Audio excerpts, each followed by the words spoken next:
Perchance to Dream is a suspenseful and psychologically unsettling episode of The Twilight Zone that follows Edward Hall, a man who is suffering from extreme insomnia and growing paranoia about falling asleep. Edward visits psychiatrist Dr. Rathman, explaining that sleep has become terrifying for him. Each time he drifts off, he finds himself in an eerie, surreal carnival where he encounters a mysterious and alluring woman named Maya.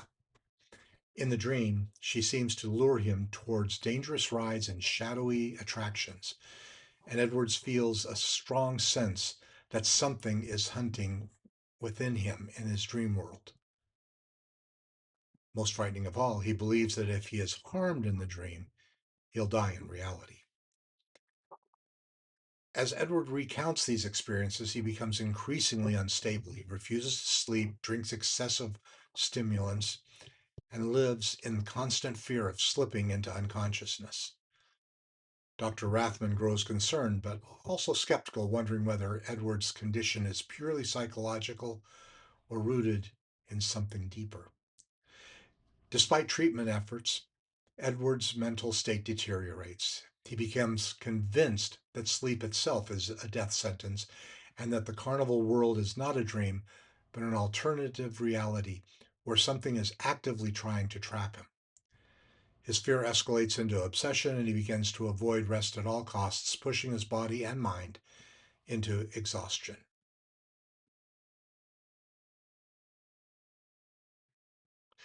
Eventually, Edward collapses from the exhaustion during a critical moment in therapy. In his final dream sequences, he once again finds himself in the carnival where Maya appears and the environment becomes more intense and inescapable. The boundary between dream and waking life collapses completely. The twist ending suggests that Edward's fear was tragically real in its consequences.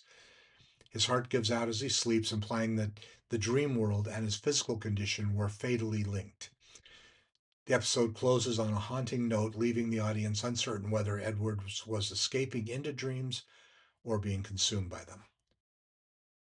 Like many stories in the Twilight Zone, it explores anxiety, perception, and the terrifying idea that the mind itself can become a place of danger that feels more real than reality. Richard Conte was an American film and television actor best known for his work in crime dramas and film noir during Hollywood's mid 20th century era. Born in 1910 in Jersey City, New Jersey, Conte originally pursued work as a singer and stage performer before transitioning into acting in the late 1930s and early 40s. His strong screen presence and sharp, intense style quickly led him into Hollywood films.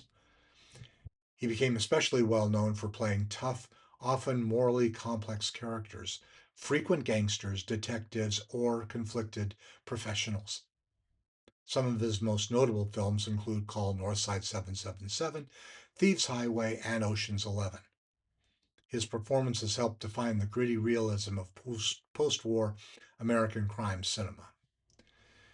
Conte also appeared in television throughout the 50s and 60s, including roles in, of course, The Twilight Zone. He continued acting in the later years of his life and passed away in 75. He's remembered as a dependable character actor whose work brought intensity and credibility to both film and television drama. John Larch was an American character actor known for his extensive work in film and television from the 1950s through the 1980s. Born in 1914 in Salem, Oregon, Larch served in the U.S. military before pursuing acting. He began his career on stage and gradually moved into television, where he became a familiar face in guest roles across many popular series of that era. Larch often played authority figures such as police officers, detectives, military personnel, or tough minded professionals. His strong, authoritative presence made him a reliable supporting actor in crime dramas, westerns, and suspense stories. He appeared in numerous television shows, including Perry Mason, The Outer Limits, and multiple appearances, of course, in The Twilight Zone, where he contributed to the show's traditional, grounded, realistic performances. In films, he had roles in movies such as Dirty Harry, where he played a key supporting role as the mayoral figure, Though rarely a leading man, Larch built a long and steady career as a respected character actor. He passed away in 2005, leaving behind a legacy of dependable and memorable supporting performances across classic American television. This is the first Twilight Zone episode aired that was written by Charles Beaumont and also the first not written by Rod Serling.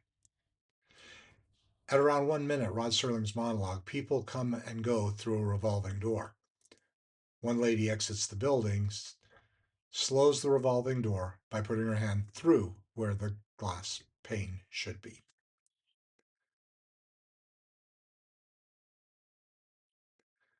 Edward Hall appears to be breathing after he's died.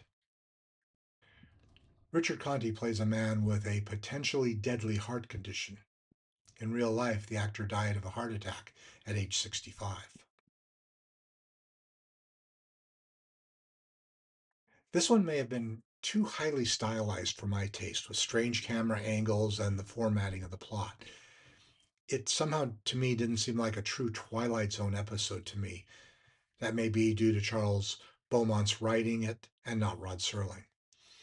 Charles Beaumont did write some great episodes later, but this one, it just didn't grab me. And especially after having the previous two episodes that came on being so powerful, this one was kind of a letdown. I give this one a 3 out of 5.